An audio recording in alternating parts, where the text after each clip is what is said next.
कभी बहनें आती हैं और बगैर मिले चली जाती हैं। अच्छा, ऐसे क्यों होता है? आप नहीं होते घर पे? और जाहिर है कि हमारा एक सेट रूटीन है। हाँ। और उसके मुताबिक सुबह नमाज़ पढ़ते हैं जिना ग्राउंड में, जो कि हमारे मरकज़ के बहुत करीब है। फिर मरकज़ जाते हैं, अल्ताफ़ भाई से ईदी लेते हैं, टेलीफोन पर वो हमें ईद मुबारकबाद देते हैं। और उसके बाद फिर वहाँ गाय की एक कुर्बानी होती है। फिर हम अपने इलाक़ों में सेक्टर, और उसमें कहीं बीच में मौका मिलता है तो घर जाके अम्मी से मुलाकात हो गई। अच्छा, बकरे की पहचान है आपको?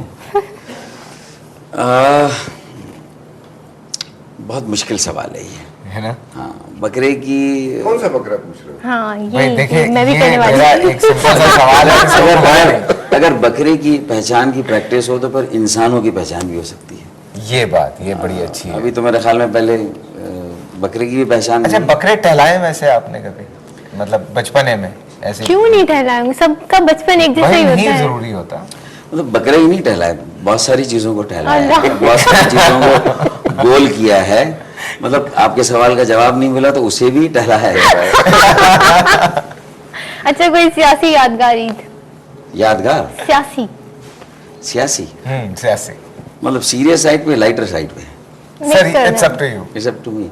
देखिए, जब पहली मर्तबा हम लोगों ने इलेक्शन में कामयाबी हासिल की, बिल्कुल एक नई ऑर्गेनाइजेशन थी और उसमें सिर्फ यूथ ही यूथ था। हाँ।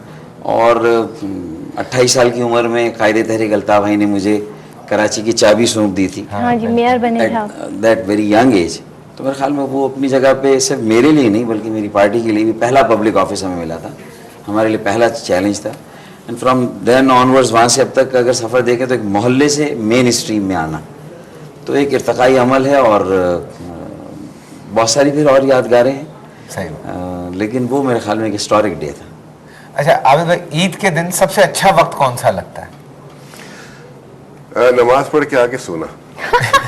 क्योंकि उसमें बहुत दिनों बाद बहुत से कामों से बच के वो एक ऐसा लम्हा होता है। शो तो बेकार करते हैं फिर आप लोग। वो आपने कभी छुरी फेरी है खुद से जानवर पे? हाँ, कभी पहले करता रहा हूँ जब जमीन पे रहता था। अच्छा। अब चूंकि फ्लैट पे रहता हूँ, अच्छा नहीं लगता, लेकिन चूंकि एहसन है तो मजहबी फरीज़ा। हाँ, लेकिन थोड़ा दुख होता है वो खून देख के। अच्छा, फैमिली में कौन है जो ईद बहुत जोशो खरोश से मनाता है? कोई एक होता है ना फैमिली में जो अलग ही चल रहा होता है ईद वाले दिन। नहीं, हमारे बड़े भाइयों में भी थे और हमारे वैसे बुजुर्गों में जो कुछ नहीं है, ये बुजुर्गों का था। हम तो जब असल में हमें जो ईदें अपनी अच्छी लगती थी वो तो बचपन की थी, जब वो नया जूता सराने रख के, बनियान नीचे रख के 3 दफा उठ के देखते थे, अरे हाँ ठीक है सुबह पहनना। अब तो फराइज ही फराइज है, उस पर वो एक्साइटमेंट नहीं। अच्छा, और कसाई ढूंढने का क्या सीन होता है? उसके लिए अब क्या? ये जब लाहौर में था तो मेरे बड़े भाई हैं, ये सारी जिम्मेदारियां अल्हम्दुलिल्लाह उन्होंने ली हुई थी। वही कसाई ढूंढते थे, वही उनसे बार्गेन करते थे। मैं इन मामलों में बहुत नालायक रहा हूँ हमेशा से। उनसे भी अब ताल्लुकात अच्छे रखने पड़ते हैं, मजबूरी। वीवीआईपी से कम नहीं है। सेलिब्रिटी तो फिर भी। 2 साल पहले हमने एक कुर्बानी की, मैंने मुख्तार से हमने मिल के एक ही जगह। तो जब कसाई काट रहा था मैंने कहा तू कसाई नहीं है, मैं कसम खा सकता हूँ तू कसाई नहीं। कहते जी मैं माली हूँ, 7 कफा से आया हूँ ईद कमाने। अच्छा आबिद भाई, thank you so much. Farooq भाई, थैंक यू सो मच। लेकिन जाने से पहले एक अगर आप कोई मैसेज ईद के हवाले से देना चाहें आवाम को तो जरूर, प्लीज आबिद भाई पहले आप। सबसे इस ईद का मैसेज तो बड़ा वाज़ेह है, ईद कुर्बान है और ये हमें बहुत सी कुर्बानियाँ देने का एक सबक देती है। वो कुर्बानी सिर्फ बकरी की कुर्बानी, गाय की कुर्बानी तक महदूद नहीं है।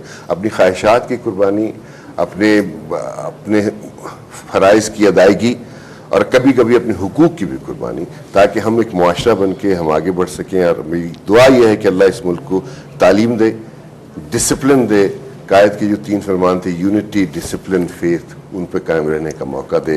काश मैं कभी फ़ख्र से कह सकूँ हाँ हम कायम हैं। ये मेरी आज भी दुआ है कि हम कायम हैं। और डॉक्टर साहब, आप खासतौर पर 28 नंबर है, मिलने मिलाने की बातें करेंगे? देखो, उसके बावजूद भी ईद तो फिर ईद है और ईद की अहमियत है। ईद खुशियों का मौका है और इसकी खुशियाँ उसी वक्त दुबाला होती हैं और आपको सही जो है वो कंसोल करती हैं जब आप दूसरों को भी अपनी खुशियों में शरीक करें, और खुशियां बांटने का नाम है। Thank you so much doctor साहब, and thank you so much Abid भाई। और आप लोग कहीं मत जाइएगा क्योंकि ब्रेक के बाद हमारे साथ यहाँ पे हमारे 2 और नए गेस्ट होंगे। नाम नहीं बताऊंगा, छोटा सा सरप्राइज है। आपसे मिलते हैं इस छोटी सी ब्रेक के बाद। एक एक बार फिर आपको खुशामदीद कहते हैं Eid views with ARY news. और अब हमारे नए गेस्ट हमारे साथ बैठे हैं जिनके लिए ब्रेक पर जाने से पहले फैसल ने कहा था सरप्राइज। सरप्राइज है वो। सरप्राइज जाहिर सी बात है इसलिए है कि दोनों गेस्ट जो हैं अब उनसे हमने मज़े मज़े की बातें करनी, क्योंकि उनमें से जो एक गेस्ट है उनको देख के वैसे ही मुझे बहुत मस्तियाँ शुरू हो जाती हैं। 5-5.5 साल हम लोगों ने ARY पे काफ़ी मस्तियाँ की हैं साथ में, और आज यहाँ पे मेरे साथ हैं। मेरे तो खैर जिगर है, मेरा दोस्त है, मेरी जान है, आप सबके बहुत फेवरेट हैं। इजाज़ असलम में से। अस्सलाम वालेकुम इजाज़। ईद मुबारक। ईद मुबारक टू यू। और हमारे साथ बैठी है मारवी मेमन पाकिस्तान मुस्लिम लीग साहब से। अस्सलाम वालेकुम और बहुत बहुत ईद मुबारक। और इनका इंट्रोडक्शन मैं इस तरह से कराना चाहूँगी, जब मैंने इन्हें पहली दफ़ा देखा था तो मैं बड़ी हैरान हुई थी। इनका शी सो यंग, मतलब आप ऐसी नज़र नहीं आती। आपको एक शादी में देखा था मैंने बड़ी अच्छी लगी थी मुझे। So isn't that great कि जो यंग लोग हैं वो पॉलिटिक्स की तरफ आ रहे हैं? यंग एंड वुमेन, हाँ, ये तो एक एक अच्छा वुमेन इन पॉलिटिक्स पाकिस्तान में एक नया ट्रेंड है, और मेरे ख्याल में इट्स गुड टू सी कि औरतें भी पार्टिसिपेट कर रही हैं पॉलिटिक्स में। हाँ। और फिर मेरे ख्याल में इसके बाद अब मैं चुप हो जाता हूँ। देखिए ये जो women in politics obviously it has something to do with the fact कि सदर मुशर्रफ ये legislation लेके आए थे और उसकी वजह से काफ़ी औरतें आई हैं, but